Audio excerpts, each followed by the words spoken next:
কি সুন্দর, অপূর্ব, এত সুন্দর পরিবেশ, কি সুন্দর লাগছে। এই প্রাসাদটা এত সুন্দর করে কে সাজিয়েছে।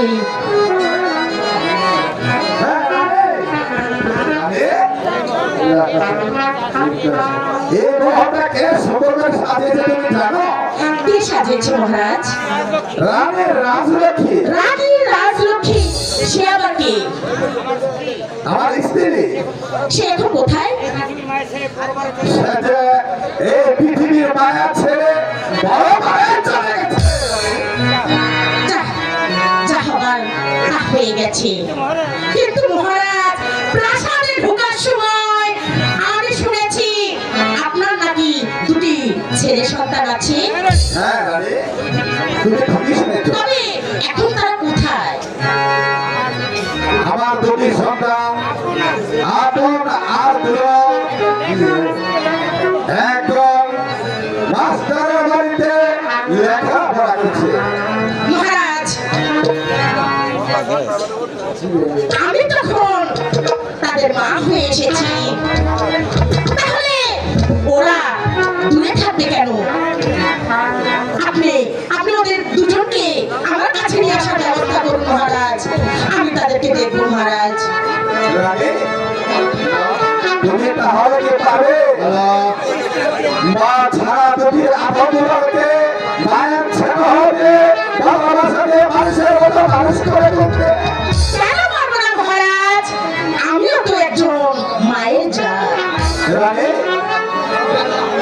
সত্যি যদি তুমি মা এসে থাকো তাহলে এখন নিয়ে এসে ব্যবস্থা করবো। ঠিক আছে মহারাজ, এক্ষুনি নিয়ে আসার ব্যবস্থা করুন। এই কাজিস সভাপতিদের কাছে মানিয়ে দেয় আপনার মানে মহারাজের জয় হোক, মহারাজের জয় হোক। একই একটা অপরিচিত লোক রয়েছে আপনার ছেলে ঘরে আছে। আরে মহারাজ, এই তারিখে এই কাছে আমি যখন হরিণ শিকার করতে গেছিলাম হয়তো রোজার রাজ্যে শিকার করতে করতে যখন আমার চোখে বসা গেছে তখন করতে গেছিলাম তখন এই কাছে হয়তো রোজার দরবার গিয়ে দেখি সেই সভা থেকে সেই সভাতে যোগদান করার পর হঠাৎ করে কেবলা আমার এই ঘরে এসে পড়েছে। তারপর কি ভাবে তাই তো নিরুপায় হয়ে ওকে আমি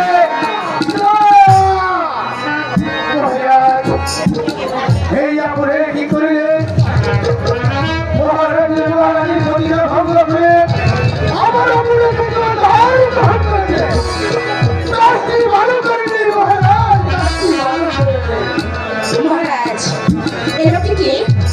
রানী, এই লোকটি আছে আমার রাজ্যের বিখ্যাত বাদন সেনাবাহিনীর কাছে। বাহ, মেয়ের কাছে যাও ভাই, ওই মাস্টারের বাড়ি থেকে আপনার দুলালকে আমার কাছে নিয়ে আসো। এই আপনি কি বলছে? তাহলে কি পারবেন এই আপনার দুলাকে মুখে ঢেকে? আপনি কি পারবেন লেখাপড়া শিখে মানুষের মতো মানুষ করতে? আপনি কি পারবেন গাড়ির বাচ্চা বাজে মুখে ঢেকে? কেন পারবো না? আমিও তো একজন মায়ের জাত।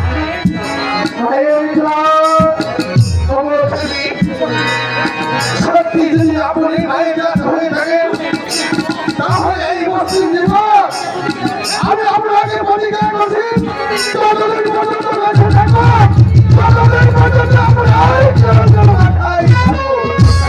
মেয়ের কাছে আর বিলম্ব করো না ভাই, যাও। এই মুহূর্তে আমি হলুদার সাথে শুরু করবো বন্ধু হসপিটালের বাড়িতে আমরা দুজনকে আমরা অনেক করি আমার পূর্বে আমি আপনাকে একটি কথা স্মরণ করে দিয়েছি আমরা দুজনকে একদিন আপনার মুখে টেনে তাহলে এই যুবক আমার আমরা তারা করে আমরা যদি দূরে সরে না যান তাহলে এই পৃথিবী সবাই ভালো না তাহলে আমরা সমাজ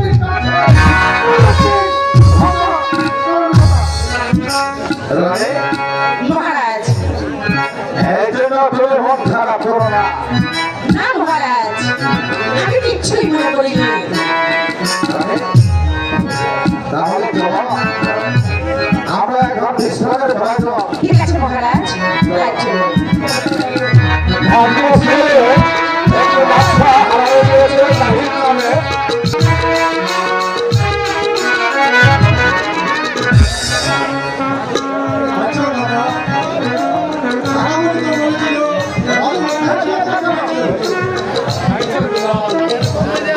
অনেক সময় চলে গেছে আর বহুদিন হলো এখন পর্যন্ত কাকা বাবা আমাদের কোনো খবর নেই তবে কি কাকা বাবা আসবে না?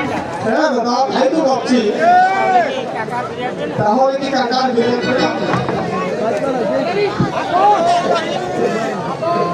আপন গোলাম কোথায় আমি তোমাদেরকে রাজপ্রাসাদ সারা প্রাসাদ খুঁজে যাচ্ছি তোমার টাকা ফিরতে আসবে তোমার টাকা কোনো দিন তোমাদের সাথে লেগে যাবে না এই তো বলছি কাকা বাবু অনেকদিন আমার কাকা চলে গেছে এখন পর্যন্ত আসেনি তবে কি আমাদের রাজ্যের কোনো মঙ্গল ঘটেছে?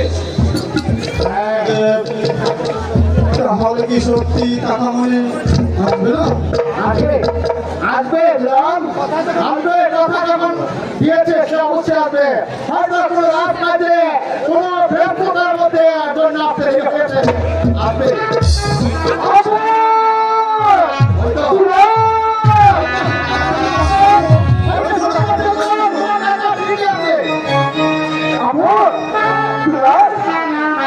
কাকা কেমন আছেন কাকা বাবু? এতদিন পরে আমাদের কথা মনে পড়লো মনে যখন পড়েছে তাই তো এসেছি কিন্তু জানিস আজই তোকে আমি নিয়ে যাবো সত্যি কাকা হ্যাঁ সত্যি সত্যি হ্যাঁ সত্যি কিছু মনে নিয়ে যাবে? আরে সত্যি আমি তোকে নিয়ে যাবো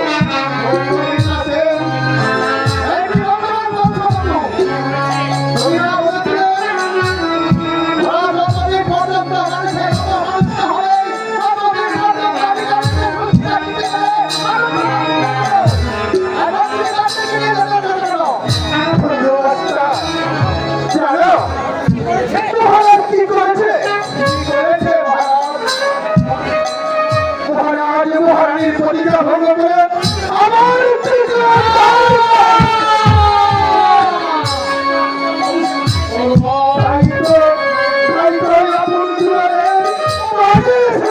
কাকা মাছ হচ্ছে সত্যি বলছো কাকা আমাদের মাছ হচ্ছে দাদা দাদা আমাদের মাছ হচ্ছে দাদা চলো আমরা অতি শীঘ্রই আমরা কাজ করতে যাবো গুরুদেব আমার মাছ হচ্ছে গুরুদেব আমাদের হাসি বিধি গুরুদেব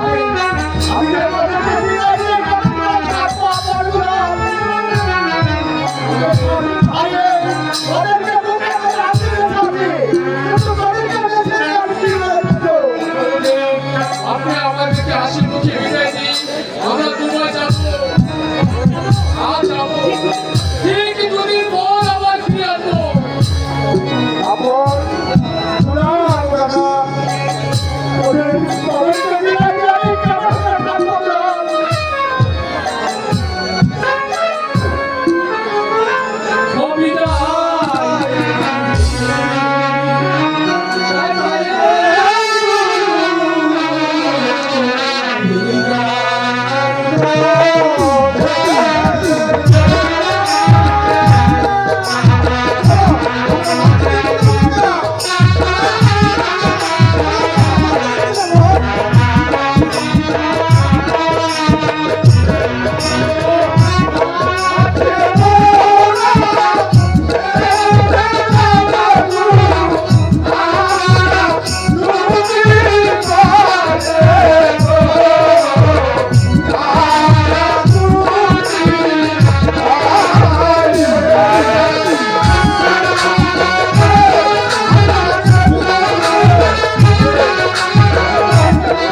রাজপথে